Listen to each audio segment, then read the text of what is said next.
Hey, everybody.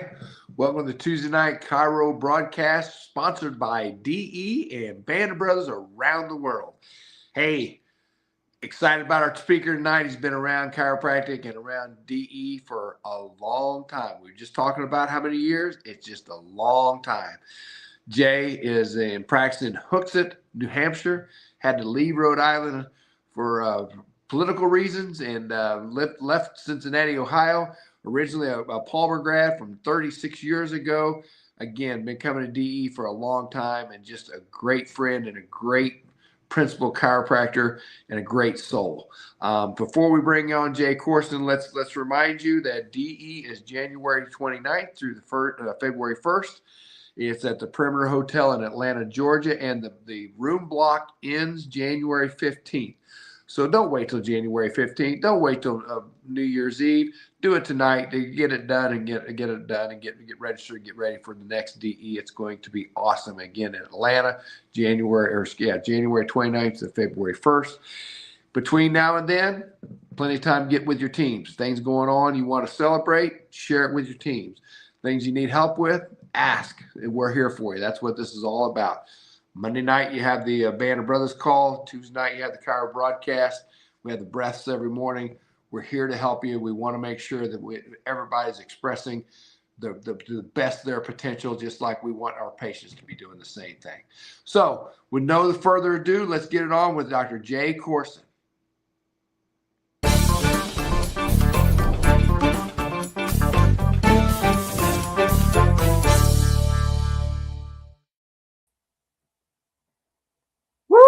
Okay, I'm back on the Tuesday night call, and I'm always honored when I'm asked to speak. I got tapped on the shoulder by Andy during last DE, and here we are, December 23rd. It snuck up real quick. I, like a lot of other people since the last DE, I'm sure you've experienced some growth in your practice, and it's really just kind of been amazing. I'm so grateful to DE. Everything good that happens in my life, in my practice, I really can attribute back to I counted over 40, I think it's 43 times that I've been to DE now. And it's really extraordinary, the growth that's happened to me, going from the bottom of a dark, deep pit in the bottom of a dark valley to really being brought up to mountaintops. And when adversity hits, which it really has hit us all, I didn't go to the office today. I had an opportunity to go back and listen to some old talks from DE, some Tuesday night talks, some talks from the DE itself, some people that really have been through some tough times, and the principles that we learned at DE have brought us through it, and I'm no exception. I really couldn't have made it being losing my practice in 30 days in Rhode Island and having moved to another state, to the free state of New Hampshire. Really could have been traumatic. It could have been the end of my practice, but because of the principles that I learned in DE, I was able to rebuild. We started rebuilding this practice in August of 21. I didn't know anybody here, and now our schedule is absolutely packed. Sometimes in the morning we've got a couple appointments open. Just Friday I saw 70 people. I mean, it's just incredible that the things that you learn during DE that help you for a lifetime. I mean, the principle that I've learned has served me really well, and that teaching that to the patients is really what grew the practice, with love, service, and giving, just like all of you other guys have done. So I want to say thank you to a couple of my patients who now have become chiropractors or are becoming a chiropractor right now. So over the last 36 years in practice, 15 of my patients have become chiropractors. Actually, the 15th one is at Sherman right now. So I'll say a shout out to Shu, but I also want to say hello to Heather, who said she'd be on the call as well. Heather Halbig Iannelli runs one of the largest pediatric practices in northern Kentucky. She was my first patient to become a chiropractor, and I'm so very, very proud of her. She's got a great practice and a great family, and she lives by the principle, and that's why she's able to do what she did. And everybody credits me with being the teaching about cash practice, but I remember her leaving my office when she first graduated, and I was not a cash practice back in Indiana. When I had offices in Ohio, Indiana, and Kentucky, and the Cincinnati area, I had 7 offices, and she said, "I'm going to open my own office. I don't want you to help me." And okay. And she said, "I'm not accepting insurance either. I'm going to be 100% cash practice." So I was worried about her, and boy, she's just booming. I think she's got several doctors working for her right now. She's scaled her practice, and she's helping kids. I remember she wouldn't even accept an adult unless the kids were under her care first. So that's a person of principle. So very proud of her, and I'm proud of Sophie Sherman. Just graduated from Sherman College. She was a patient of mine too, and she's going to just rock it in practice because she's just fully embedded in the principle, and I already see her spreading the chiropractic message. So I'm just so grateful. I spent most of the day today reading the Meadowlands book to get prepared for tonight, and there's so many good principles. If you don't have the Meadowlands book, it's a very short book. Just pick it up. You can read it in an afternoon. It can change your practice, but it can also literally change your life. Dr. Sid talks about lots of things that are applicable right away in practice when you read it.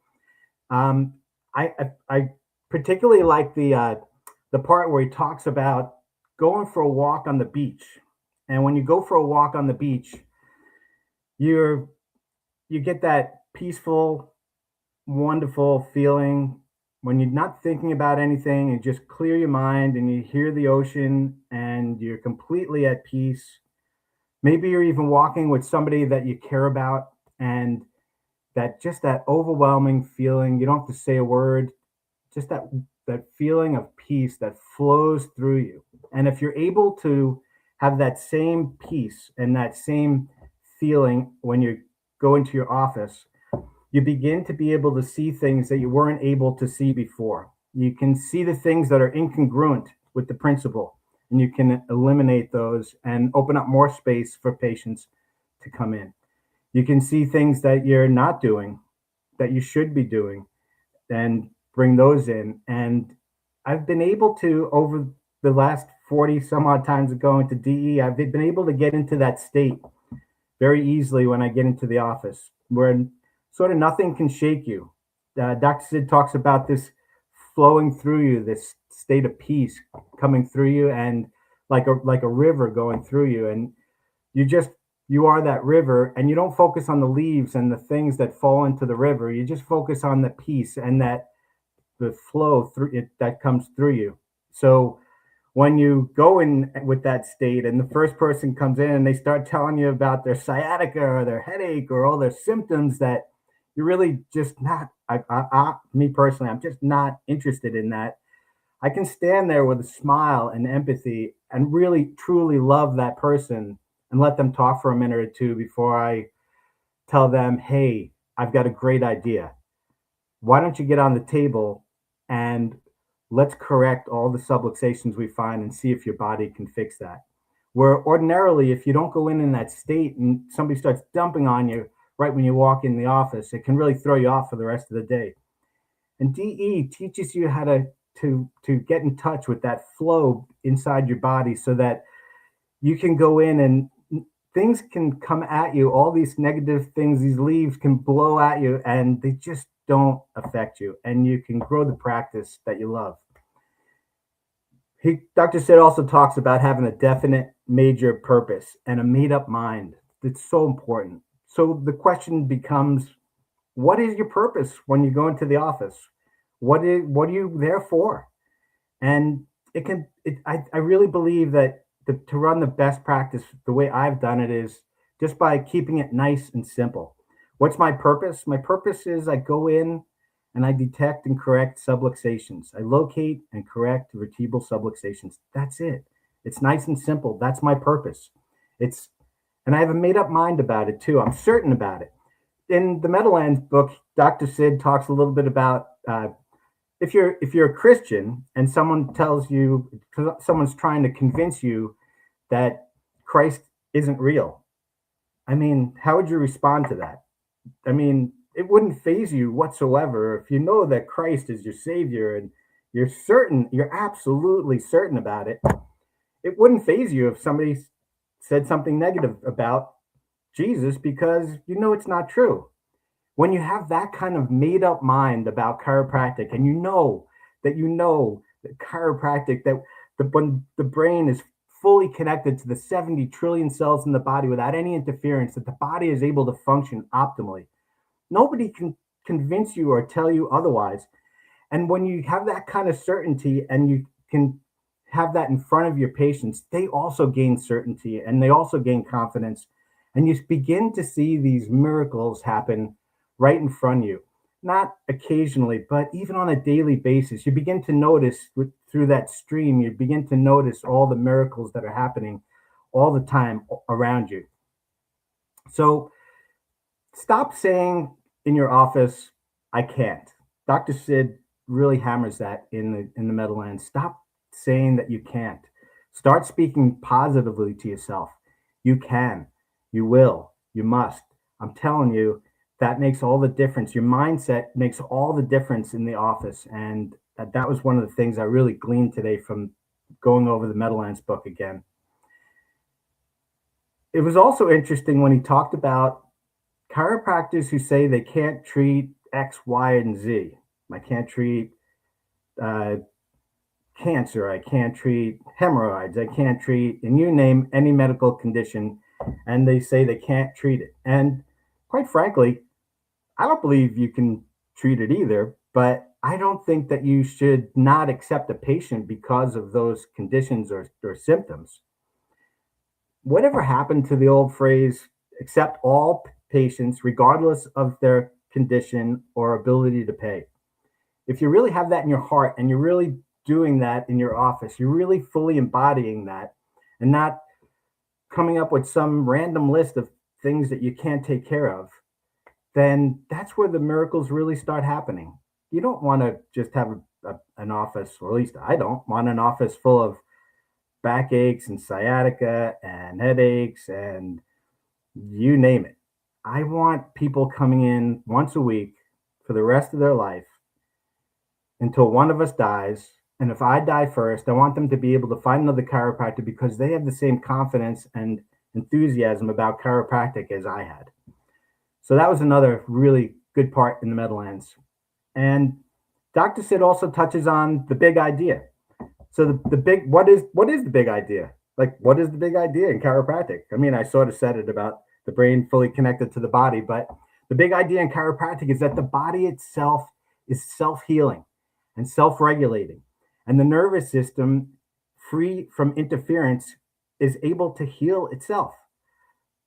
Hopefully. Our job is to remove the interference, and hopefully the glands, organs, and tissues begin to heal themselves. Why do I say hopefully? Because it really depends on the body. We can remove the interference, but it really depends on the condition of the body, whether it's going to be able to heal itself. But our job is one, it's singular, to remove the subluxation so that the body can heal. And that's really all that we need to do. And it's so simple, yet it's so powerful and so effective. So every time that I adjust a patient, hopefully you too, when you adjust a patient, what do you expect? Like, what do you expect? You know, people say, well, I want results. What result? What do you expect? I expect the body to function optimally. In other words, I expect a miracle every.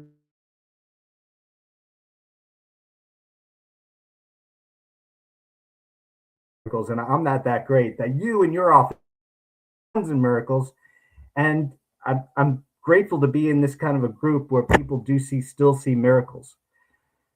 I had a mom bring a 2-week-old into the office. The baby couldn't nurse and wasn't able to eat.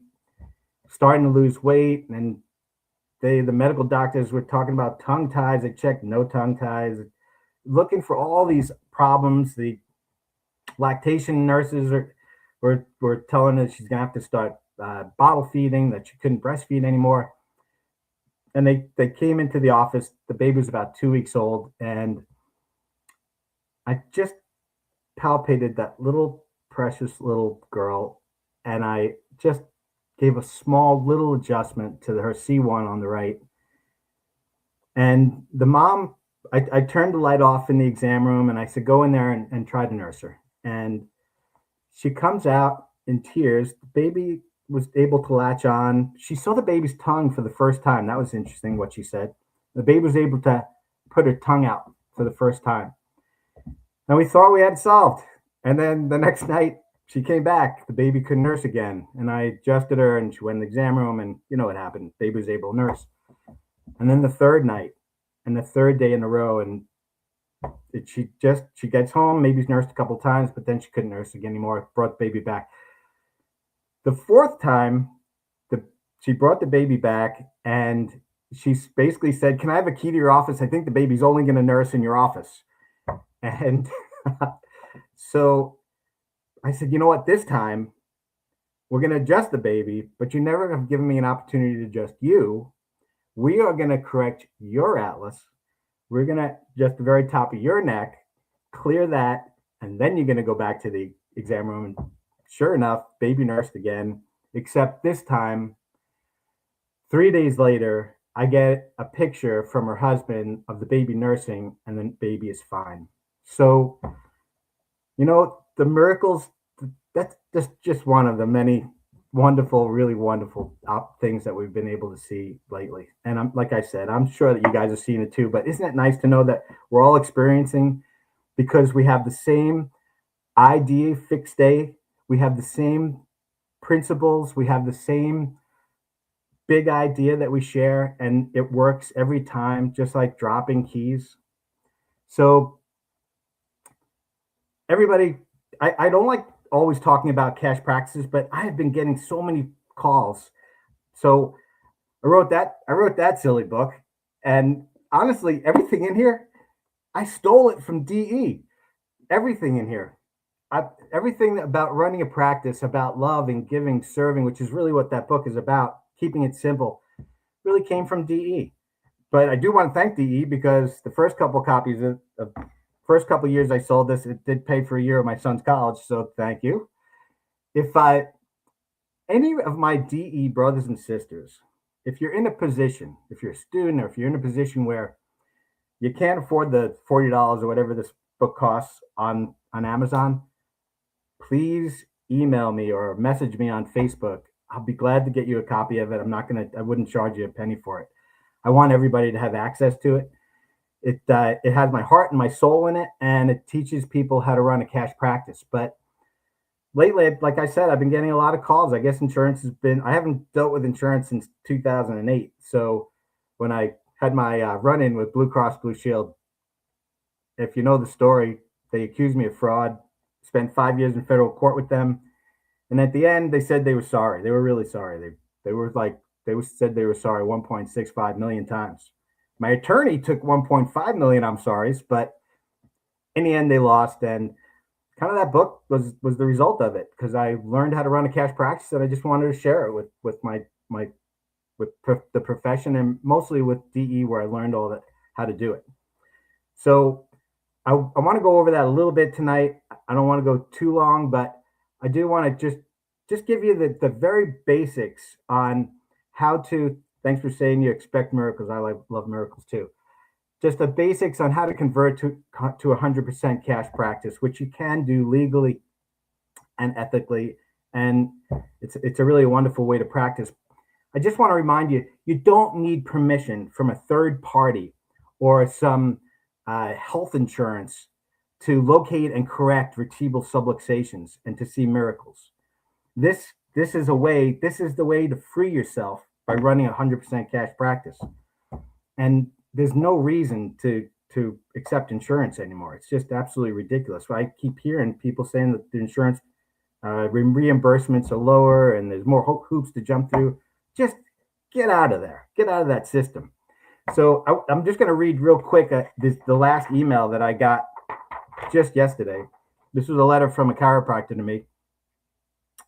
I've been in practice for about 25 years and have taken insurance the entire time. Recently, I've been audited by Medicare and Blue Cross Blue Shield. Blue Cross is demanding $25,000 back, and I have yet to hear from Medicare.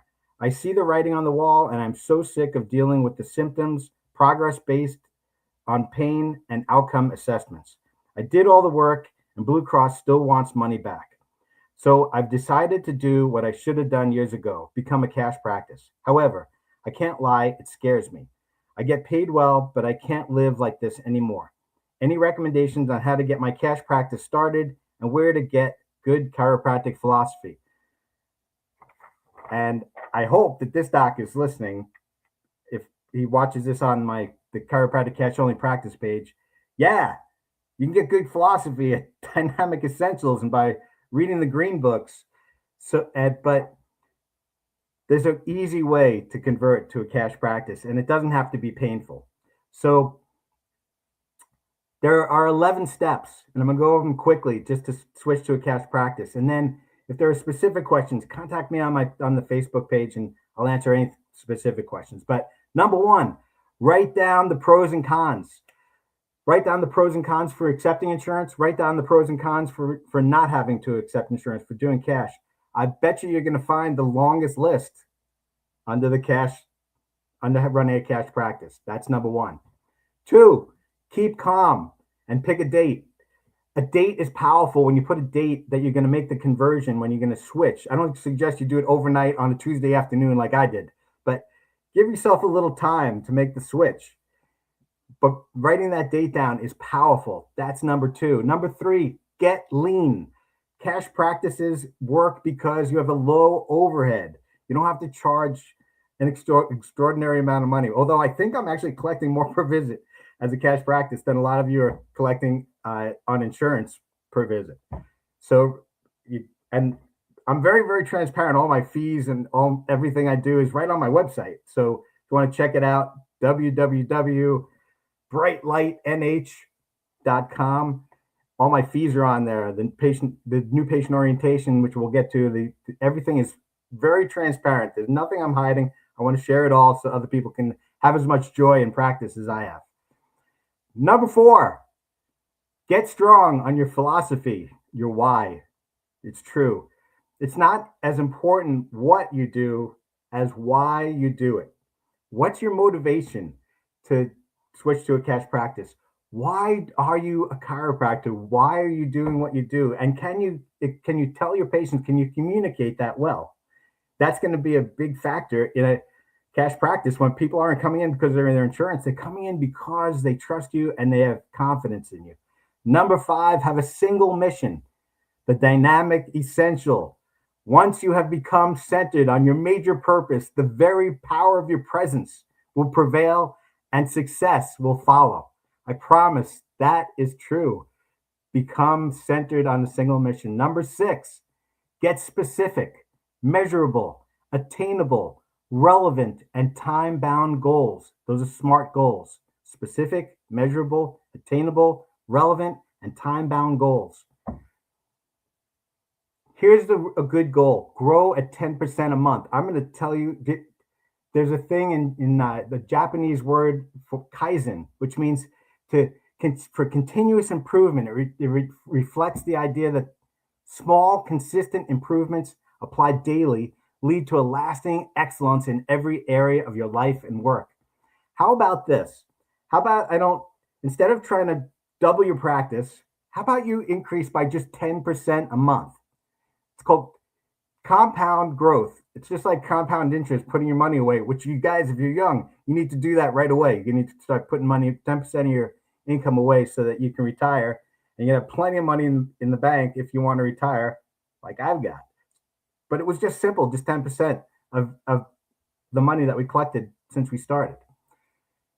If you start with just 100 patient visits per week, 400 people, 400 a month, that's where you're starting. And you just grow by 10% every month for 12 months.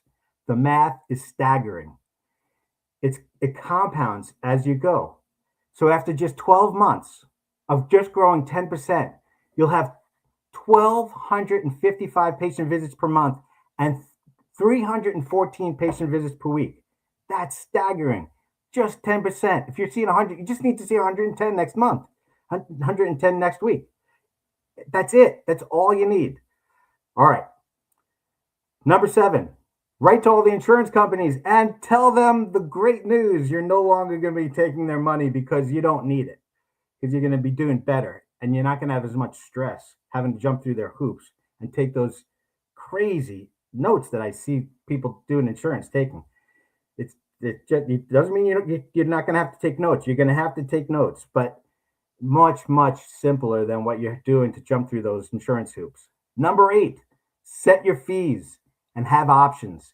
I talk about a hybrid cash system in the book. I've done cash fees every way you could possibly think of. Right now, we're just doing fee for service. I think it's the best exchange of energy. Patient comes in, it's like selling a loaf of bread, right? Patient comes in, they get their adjustment. They leave, they pay for their adjustment. Just like going to the grocery store. You go to the grocery store, you get the bread, you pay on the way out. Same thing. Don't make it more difficult. But you can do packages, you can do memberships. If you have a high enough volume, you can do a box on the wall, but that's another whole story. I don't suggest it. You can do case fees. My friend Mike O'Halloran does case fees. Any way a cash practice works, just choose the way that's most congruent for you. All right.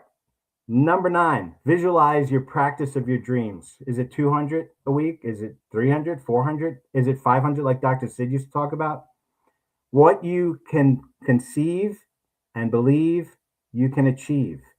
Just because I've decided now to see 50 people a day, even though it gets higher from walk-ins, that doesn't mean that there was a time when I was able to see 200, when I saw 270 something people in a day. I remember calling Steve Judson and saying, I called him, I said, everything hurts. And he told me to shut up and suck it up. His stuff hurt too. So the number is irrelevant. As soon as you go into the office and you help one person, I'm telling you, you've done your job. But whatever your number is your number. Whatever you can conceive and believe, you can achieve. I promise.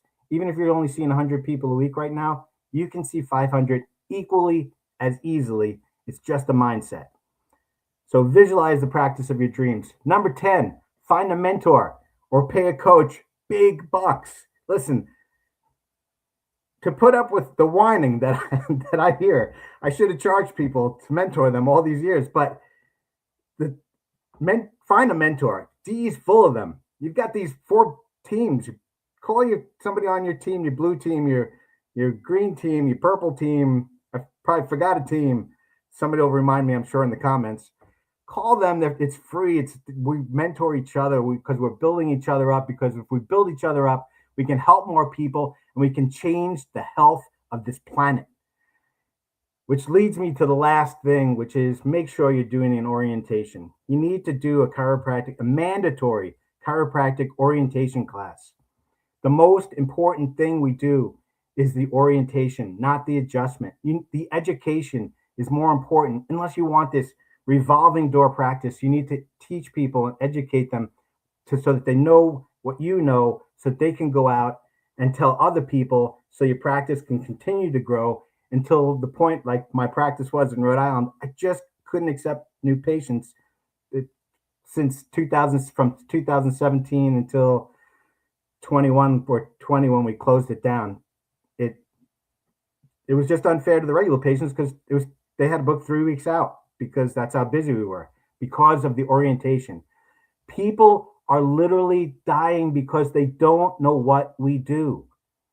Please hear that again. People are literally dying because we don't know what we do.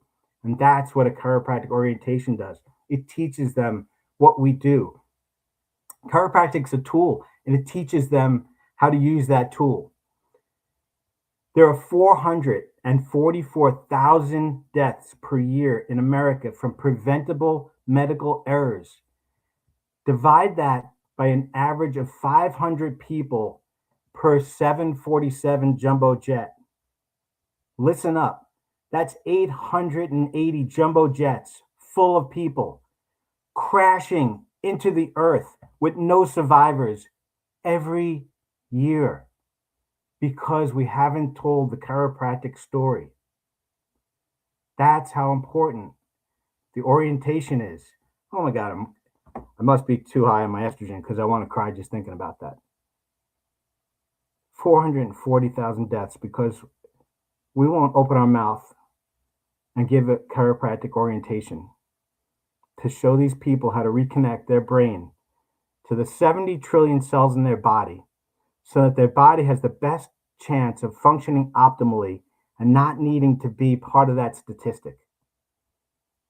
I'm sure that statistic's higher since COVID and all those jabs, but that's what it was before. That's what it was before COVID happened. 440,000 deaths from preventable medical errors because we chiropractors were too lazy to do an orientation. That's just, that's staggering. So if you're interested in converting your practice to a cash practice, to living the life of your dreams, to not working for an insurance company, instead serving the person in front of you without dealing with that third party, my advice is to switch to a cash practice. I know that these are recorded, so you can go back. I know I went quickly over those 11 things, and I've been writing since 2008 for free, openly, all my mistakes and all the things that went right on my chiropractic cash only practice page on Facebook. If you have any questions, you can join the group. People feel weird about asking questions out in the open on the page. There's a group by the same name. Just join it. I'll put you in and I'll let you ask any question in there. It's a private group and we never charge a penny. So with that, please, gang, let's start doing those orientations. Let's start telling your community about chiropractic. Let's start taking people off those 747s. Let's empty out the hospitals. Let's fill this world with healthy people. And let's advance the type of chiropractic that DE has taught me over since 1992. 1992. Wow, I think that was the first year I went to DE. And there were many years I skipped in between because I wasn't principled. I wasn't ready to practice with that kind of a practice. And when I came back in 2008, thank you, Dean Satilli and Steve Judson and all the other people that convinced me to come back, because my life has been so much better. And I want your life and the people in your community to have as wonderful a life as I have. I love and appreciate you. I love and appreciate DE, and I thank you for the opportunity to talk tonight. Good night, gang.